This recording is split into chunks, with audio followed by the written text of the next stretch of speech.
अस्सलाम वालेकुम। पाकिस्तानी हुकूमत क्या चाइना की तर्ज पर एक फायरवॉल इंस्टॉल करने जा रही है जिसमें पाकिस्तानी फौज के खिलाफ आने वाला तमाम आवाज फिल्टर किया जाएगा। इसके बारे में तफसील से बात करते हैं आज के इस व्लॉग में।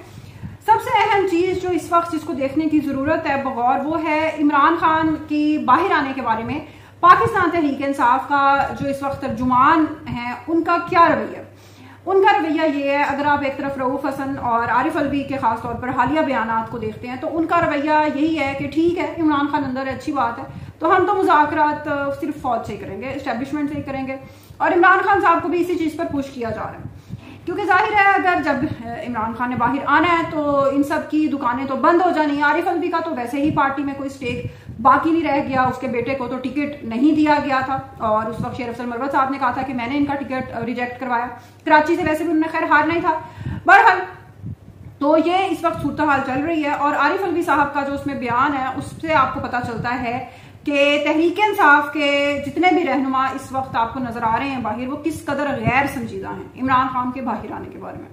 फरमाते हैं कि अगर मुझे बात करनी है घर के बारे में तो मैं घर के मालिक से बात करूंगा। अगर चौकीदार कहेगा कि मैं मालिक बन गया हूं, फैसलाबाद आए हुए थे, यहाँ बात कर रहे थे तकरीब में, तो चौकीदार अगर कहता है कि मैं घर का मालिक बन गया हूं तो चौकीदार से बात करूंगा। लेकिन ऐसे तो नहीं होगा ना कि किसी माली से बात कर लूं, कोई बाहर ठेला लगा रहा है घर के बाहर तो मैं उससे बात कर लूं, ठेले वाले से तो बात नहीं। ये फार्म 47 वाले एग्जैक्टली यही सिचुएशन थी, यकीन करें 2018 के इलेक्शन। ये और बात है कि नून लीग कभी भी फौज के साथ इतने बड़े पैमाने पर ताल्लुकात खराब होने के लेवल पर अपनी जमात को या कारकुनान को नहीं लेकर गई।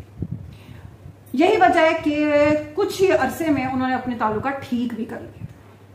जी हाँ, कुछ लो और कुछ दो की बुनियाद पर नवाज शरीफ की बाहर बाहिफाजत मुंतकली को यकीनी बना लिया था और इस तरह की कोई सिचुएशन नहीं नजर आ रही फिलहाल पाकिस्तान तहरीक इंसाफ के जो बाहर लीडरशिप है उनके रवैये में।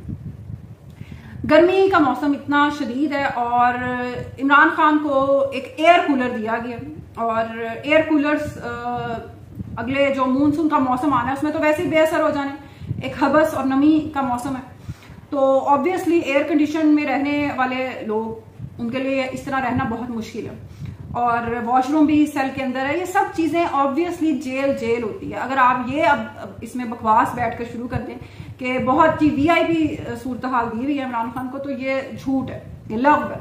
तो सियासी पॉइंट स्कोरिंग के लिए वाकई इतना ज्यादा इंसान को नहीं गिर जाना चाहिए। उमर रसीदा भी इमरान खान साहब काफी हैं, ये तो एक स्पोर्ट्समैन है तो वो इस चीज को अभी आपको इतना नजर नहीं आ रहा ना। तो और इमरान खान साहब को ज्यादा ऑब्वियसली प्रेशराइज भी नहीं किया जा सकता। वो इन्वेस्टिगेशन में कहते हैं मैंने हिस्सा नहीं बनना तो वो नहीं बनते क्योंकि एक डर, एक खौफ उनका, उनकी पार्टी का एक थ्रेट लेवल सर्टन मौजूद है।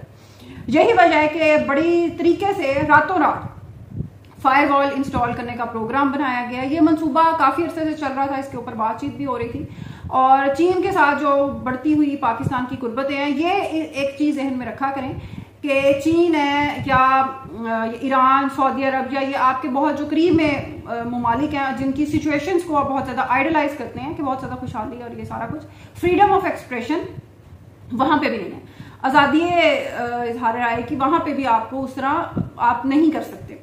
उनकी हुकूमतों के बारे में वहां रहने वाले बहुत सारे लोग, इवन जिस तरह अमेरिका में भी, यूरोप में भी, बरतानिया में भी पाकिस्तानियों की एक बड़ी तादाद मौजूद है, वो बैठकर पाकिस्तानी हुकूमत के बारे में तो बहुत कुछ कहते हैं लेकिन अपनी हुकूमतों के बारे में उस तरह नहीं कहते। तो बाहर बैठकर जो पाकिस्तान की हुकूमत के बारे में बातें कर रहे हैं, अब उसको फिल्टर करने का टाइम आ गया और पाकिस्तानी जो यूट्यूबर्स हैं, जो खास तौर पे एस्टेब्लिशमेंटी यूट्यूबर्स हैं, वो बहुत ज्यादा पुरजोश हैं और नून लीग का जो मीडिया सेल है वो बहुत ज्यादा पुरजोश है कि बड़ा जबरदस्त काम हो जाना है। मुझे नहीं लगता कि ऐसी फिलहाल टेक्नोलॉजी पाकिस्तान में उस तरीके से कामयाब हो पाएगी जिस तरीके से चीन में है। वहां पे एक सिस्टम ही और है, स्टेट जनरेटेड मीडिया सारा, और उस तरीके से आपको इन्फॉर्मेशन अवेलेबल नहीं होती। बहरहाल देखते हैं इस सिलसिले में सूरत हाल अगले 2 हफ्ते में वाज़ेह होगी कि इंटरनेट से मालूमात या मवाद की रसाई आपकी किस लेवल तक होगी। बेसिकली जो मवाद हुकूमत को नागवार गुजरता है उसको एट अ सर्टेन लेवल उसको ब्लॉक किया जाएगा और अगर वो फिर भी उस तरह पोस्ट हो रहा है और वो सर्टेन यूट्यूबर है या कोई भी वो शख्स है सोशल मीडिया पे तो उसको फिर ब्लॉक कर दिया जाएगा। अब कितना कामयाब होता है ये मॉडल और उसके क्या नतायज सामने आते हैं ये तो वक्त बताएगा।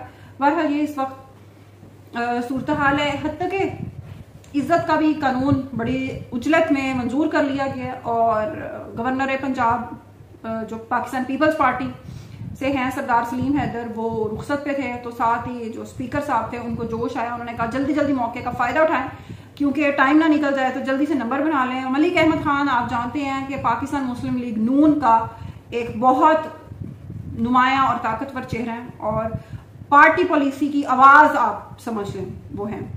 तो मरीम नवाज के भी करीब हैं, शहबाज शरीफ के भी करीब हैं, तो बहुत ज्यादा शरीफ खानदान के साथ उनकी कुर्बत रही है। बड़ी जल्दी में उन्होंने ये कानून मंजूर किया।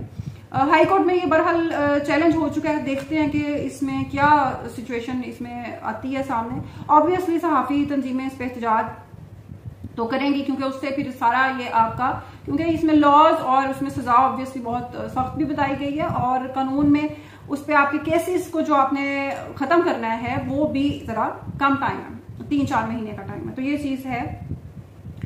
एक और चीज जिसके बारे में बात मेरा ख्याल है हर पाकिस्तानी इस वक्त सोच रहा है और वो है पाकिस्तान की अमेरिका से शर्मनाक शिकस्त। जी हाँ, वैसे तो पाकिस्तान की टीम हमेशा से ही अनसर्टन रही है और हर वर्ल्ड कप से पहले शुरू हो जाता है, देखा बस 92 का वर्ल्ड कप में भी ऐसे ही होता, अब ऐसे ही होना है, अब ऐसे ही होना है। लेकिन इस बार तो सारी हदें ही पार कर दी हैं और पार्टी में जो दोस्तियां हैं और सिफारिशें हैं वो अब शायद लेवल उनका बहुत ज्यादा क्रॉस हो गया। बहुत सारे लोग बहुत सारी चीजों को उसका जिम्मेदार ठहराते हैं, लेकिन मेरा इसमें ये ख्याल है कि इमरान खान साहब के दौर में जो डोमेस्टिक क्रिकेट का गला घुंटा गया था और टीम्स खत्म कर दी गई थी, तो इमरान खान साहब को खुद तो फर्क नहीं पड़ता था। उन्होंने कहा कि ठीक हो, इससे क्या फर्क पड़ता है। तो जाहिर है एक शख्स के पास कोई नौकरी ही नहीं है और फिर उसने क्या गेम करनी है। आप जानते हैं कि गेम करने के लिए पाकिस्तान में आपको एक सर्टन अमाउंट भी चाहिए होती है। कोई भी गेम है, आपको खुराक भी चाहिए, आपको उसके लिए जगह भी चाहिए, आपको उसके लिए टाइम भी देना है।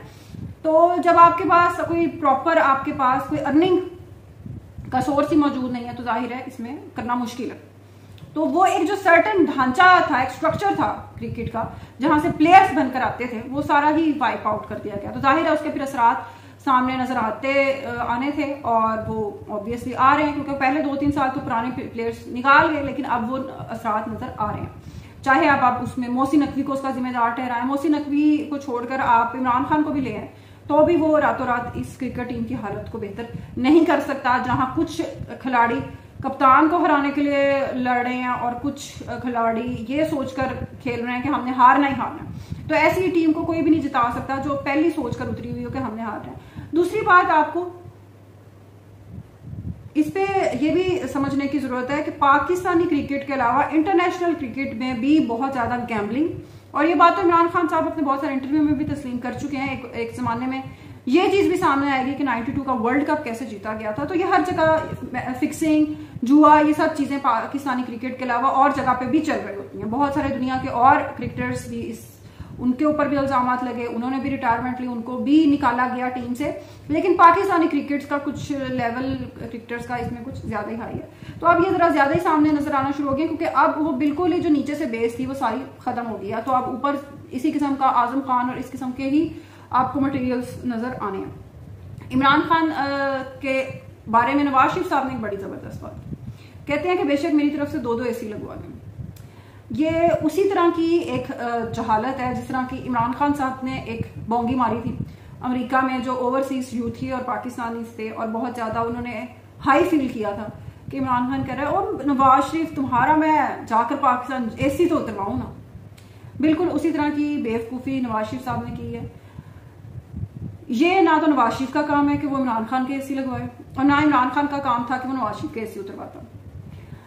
पाकिस्तान का सिस्टम ऐसा होना चाहिए, आपकी जुडिशरी ऐसी होनी चाहिए, आपके अदालतों का निज़ाम, आपके जेल का निज़ाम, सब चीज़ें, आपका सिस्टम ऐसा होना चाहिए कि वो फैसला करे कि किस चीज़ को किस लेवल पे रहना। अगर जेलर के पास इतना इख्तियार ही नहीं है, जिस तरह इमरान खान ने पहले भी कई बार कहा कि कर्नल साहब सारे मामला चला रहे, जेलर के पास इतना इख्तियार होना चाहिए कि वो देख सके कि एक शख्स जिसकी उम्र इतनी ज्यादा है, इतनी गर्मी है, तो मेरा ख्याल है PTI को जरूर इसको परस्यू करना चाहिए था और कहना चाहिए था कि हमें एयर कंडीशनर चाहिए। इसमें कोई जिद और अना वाली बात नहीं है। और इमरान खान ने कई बार इस बारे में बात की है कि मेरी उम्र और ऑब्वियसली वो जितने भी जजेस हैं या जितने भी जनरल्स हैं उन सब से उम्र में ज्यादा है, सियासतदानों में भी वो अच्छे खासे सीनियर है। तो इस चीज का रिकॉर्ड बिल्कुल करना चाहिए, क्योंकि वक्त पाकिस्तानी सियासत में ना बहुत जल्दी पलट कर आ जाता है। अल्लाह हाफ़िज़।